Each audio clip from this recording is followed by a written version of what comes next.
गुरु जी, आज पूरे शहर में, पूरी दुनिया में महाशिवरात्रि का त्यौहार मनाया जा रहा है। आप बताइए कि किस तरह से मनानी चाहिए और किन नियमों का पालन करना चाहिए।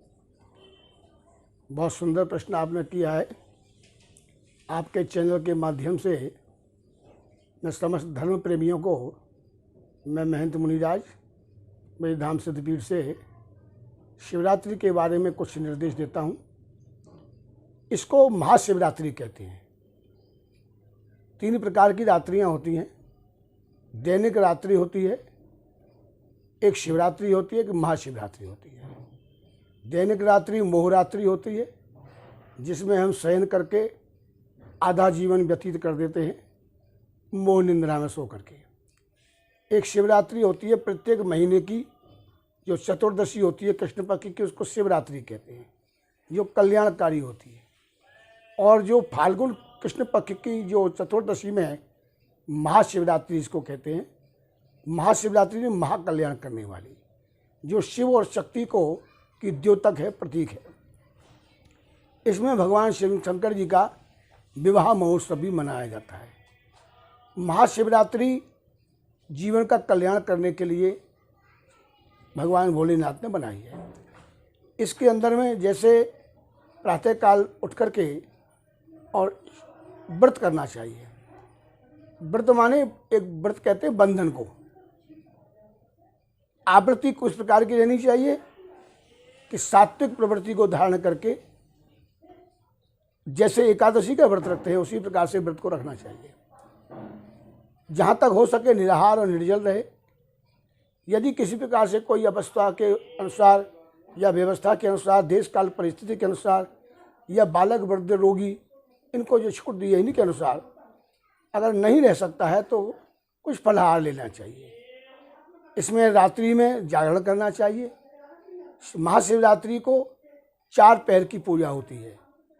प्रथम पहर, द्वितीय पहर, तृतीय पहर, चतुर्थ।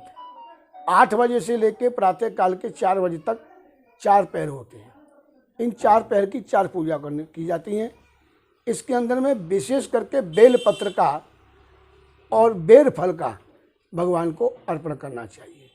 बेल फल और बेर, ये 2 का विशेष महत्व है।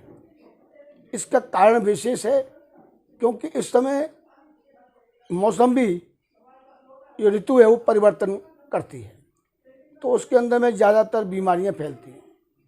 तो इसलिए यदि कोई बेल फल का प्रयोग करता है या बेर का प्रयोग करता है तो विशेष करके खांसी आदि, जुकाम आदि है, ऐसी जो बीमारियां फैल जाती हैं, जिसको आज की भाषा में कोरोना भी कहने लग गए, उससे जो है छुटकारा मिलता है। बेल फल पत्र जो होता है उसमें 3 पत्र होते हैं। ओंकार का स्वरूप बेल पत्र का होता है।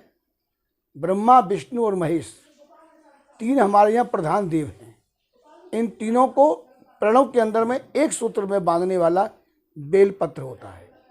बेल पत्र के लिए कहा गया है, त्रिगुणम त्रिगुणातारम त्रिनेत्र त्रिधायुधम त्रिजन्म पाप संगारम बेल पत्र शिवार्पणम अखंडई बिल्व पत्र च पूज्य शिव शंकर कोटि कन्या महादानम बिल्व पत्र शिवार्पणम। यानी अखंड बेल पत्र यदि भगवान को चढ़ाया जाता है तो 1 करोड़ कन्याओं का दान करने का जो फल प्राप्त होता है, वो 1 बेल पत्र महाशिवरात्रि को शिवलिंग पर चढ़ाने का फल है।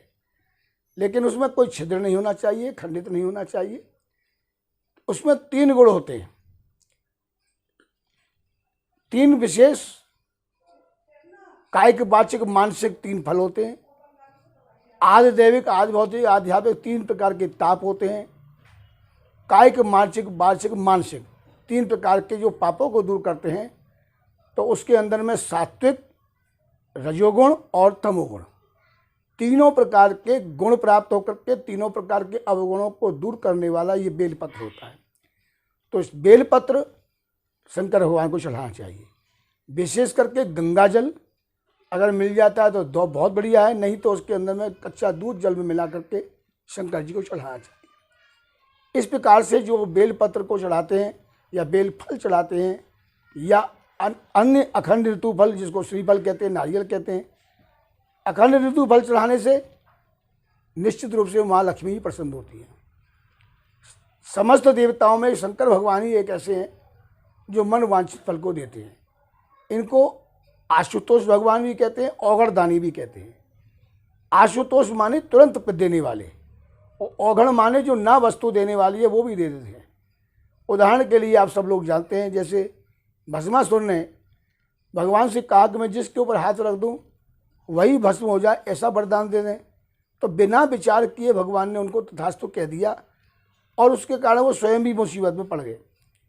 तो कहने का भाव ये है कि शंकर भगवान, आजकल जीव अर्थोपार्जन के लिए परेशान है, धन के लिए, तो शंकर भगवान ही समस्त कामनाओं के साथ साथ तुरंत धन देने वाले होते हैं।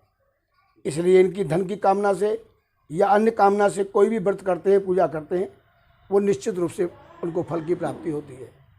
अब आज का जो समय चल रहा है वो थोड़ा सा विकट समय है, विषम समय है, जिसमें कोरोना नाम की एक बीमारी ने 1 साल से प्राणी को परेशान कर रखा है। तो सभी कार्य करते हुए एक प्रयत्न करना चाहिए कि हम उस बीमारी से बचने का जो साधन है, जो उपाय है, उसका हम पालन करें। जैसे मास्क को पहनना है, या थोड़ी दूरी बना करके रहना है, या एक भीड़ का संग्रह न करना है। इस प्रकार के जो हमारे नियम हैं कुछ, उनका हम पालन करें, और इसके साथ साथ शंकर भगवान की पूजा करने के साथ साथ उनसे प्रार्थना भी करें कि इस भयंकर बीमारी से हमारी प्रजा को बचाएं, हमारे लोगों को बचाएं, और भगवान से हम निवेदन करें। एक विशेषता मानी जाती है कि शिवरात्रि के दिन जो व्रत रखा जाता है विवाहिताओं के लिए होता है, ये किस वर्ग के लिए होता है? कम शब्दों में आखिरी शब्द। ये मैंने कभी अभी आपसे एक बात कही कि अगर किसी प्रकार की भी कोई कामना को लेकर के महाशिवरात्रि का यदि कोई व्रत करता है तो मन कामना सिद्धि नर पावा। वो चाहे वो कुमारी कन्या विवाह के लिए करती हैं, क्योंकि शंकर भगवान के और पार्वती जी ने किया, उनको शंकर जैसे पति मिले। कोई किसी प्रकार की भी कामना के लिए किया जाए, वो कामना निश्चित इस व्रत के करने से पूर्ति होती है। धन्यवाद।